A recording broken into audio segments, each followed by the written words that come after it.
fără discriminare de origine. Doamna Grapini, cum ați putea răspunde dumneavoastră unei astfel de percepții din rândurile publicului larg că în Europa se aplică această logică de tip Samson și Samurache, ca în celebra fabulă, cu categorii diferite de măsuri, cu măsuri diferite aplicate unora și acelorași lucruri. E cazul energiei, bună oară? E și cazul energiei, dar trebuie să spun că, cu tot regretul o spun, rău vine de la noi spre Uniunea Europeană, pentru că nu știm să ne impunem prin argumente. Și am să și răspund domnului Focșa. Nu Uniunea Europeană ne-a spus să închidem Mintia anul trecut. Am fost și eu de 2 ori la Mintia. Negocierea s-a făcut clar de la stat la stat, așa cum ați precizat. Germania și-a obținut până în 2040-2039, Polonia până în 2050, și noi avem până în 2023, nici măcar nu trebuia în 2021. Mai era răgaz până în 2023. Problema este că noi nu avem oameni pe stat care să meargă să negocieze. Și explic ce vreau să spun.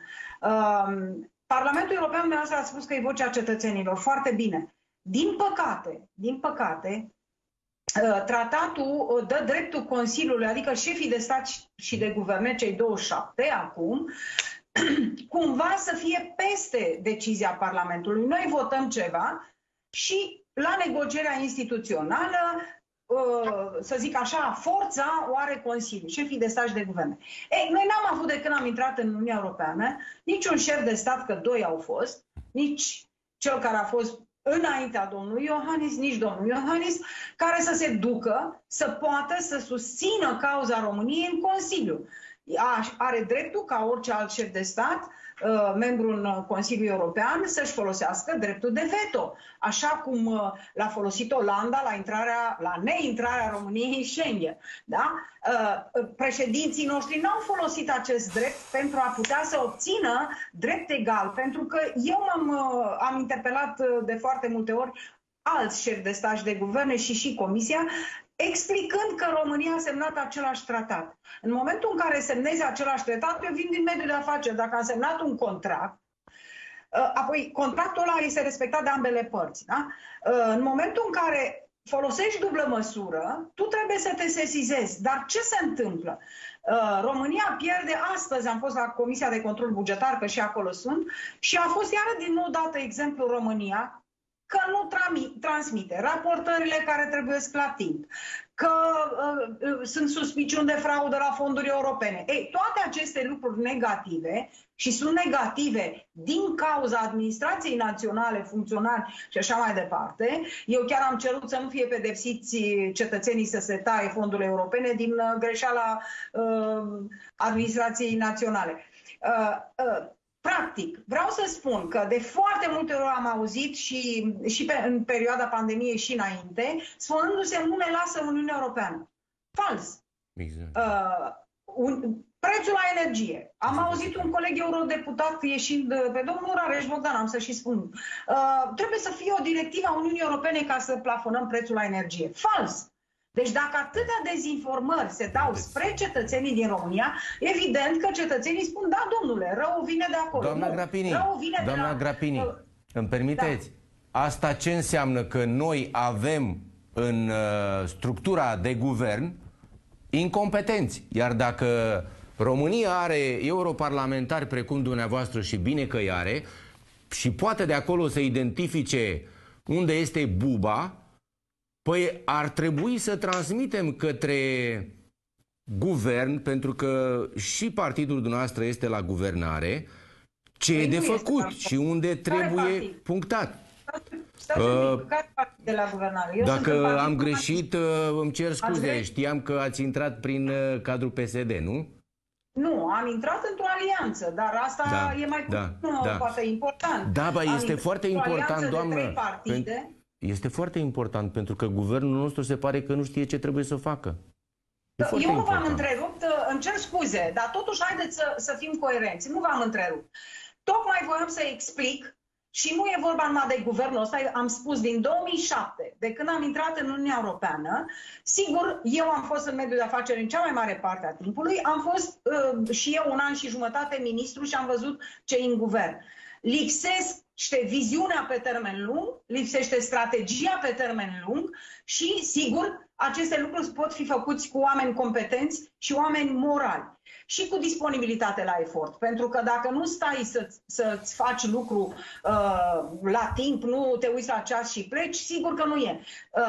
Ce vreau să spun, ce voiam să spun și m-ați întrerupt, este următorul lucru.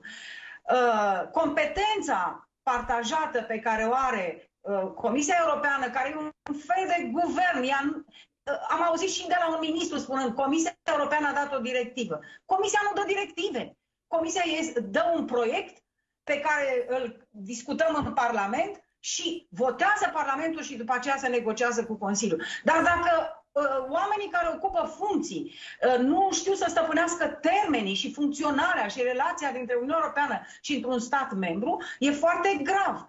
2. Uniunea Europeană are competențe foarte puține. Restul sunt competențe naționale, de la salarii, pensii, impozite, energie, iată, sănătate, educație. Toate sunt de competență națională. Uniunea Europeană are atribuții în apărarea granițelor, securitate, funcționarea statului de drept, că tot este organizarea justiției este competență națională. Deci una e recomandarea și alta e regulamentul care e obligatoriu. Recomandări sunt multe, statul fiecare se organizează după propria Constituție. Ce greșeală se mai face din punctul meu de vedere este acea slăbiciune, nu ne punem rău cu Uniunea Europeană. Și cu asta pierdem de ne rupem. Ce înseamnă să nu te pui rău? Păi de ce nu-i spuneți lui domnul Ciolacu, doamna Grapini, de ce nu-i spuneți lui domnul Ciolacu să se pună rău cu Uniunea Europeană, să renegocieze? Dați un pic, nu mă luați pe mine la rost, că dumneavoastră sunteți Parlamentul, asta chemați-l. Păi nu, dar este președintele partidului de la guvernare. Stimate domn, încă o dată, dacă nici dumneavoastră ca ales local nu cunoașteți ce poate să facă un europarlamentar, ce poate să facă un parlamentar, puteți să sugerați. Categoria celor pe care... Vă rog să nu vorbiți peste mine. Doamna Grapini, cu tot respectul. Păi cu tot respectul, vă rog, lăsați-mă să termin. Eu n-am intervenit. Păi lăsați că se duce emisiunea și nouă ne explicați cum funcționează Comisia, Uniunea Europeană, Parlamentul. Lăsați că nu sunt eu la guvernare, este PSD-ul cu PNL-ul. Despre ce vorbim? Îmi cereți mie ca europarlamentar. Știți ce trebuie să facă un europarlamentar? Să-i atrageți atenția președintelui dumneavoastră care a făcut guvernul să-și facă treaba. Deci, stimate domn, eu nu v-am cunoscut, nu știu ce ați făcut la viața noastră înainte de a fi în Parlament, dar citiți Constituția țării și citiți Tratatul Uniunii Europene. Poftim. Eu, ca europarlamentar, asta este atitudine de PSD. Iară vorbiți atunci, nu vă supărați, vorbiți dumneavoastră. Vă rog frumos. Eu, ca europarlamentar, nu pot să-l trag la răspundere pe domnul Ciolacu. Să-i sugerați, am spus, doamnă, să-i sugerați. Deci, domnul Focșa, o să fac o lecție și cu dumneavoastră în privat. Hai. Mulțumesc, să nu am nevoie să iau lecții de la dumneavoastră. Păi, dacă nu aveți nevoie, atunci nu vă supărați să spuneți lucruri care nu sunt posibile. Cum să vin eu ca europarlamentar să-l trag la răspundere pe președintele Camerei Deputaților? Doamna Grapini, punctul dumneavoastră de vedere este absolut rezonabil. Nu asta discutăm acum. Singura rugăminte... scuze, dar intervenția domnului Focșa a stricat toată emisiunea. Da, deci dacă vreți o să încerc să liniștesc. Nu pot să mă lăsați să vorbesc, eu n-am intrat peste niciun invitat. Știți, doamna Grapini, că... Păi haideți să vorbim despre criza energiei, nu despre cum funcționează Parlamentul. Doamna Grapini, știți că eu am o atitudine foarte liberală în emisiune. Îmi place să-i las pe invitați să-și ducă gândul până la capăt. Domnule Focșa, o să vă rog să intrați în logica asta și dumneavoastră. O să intru.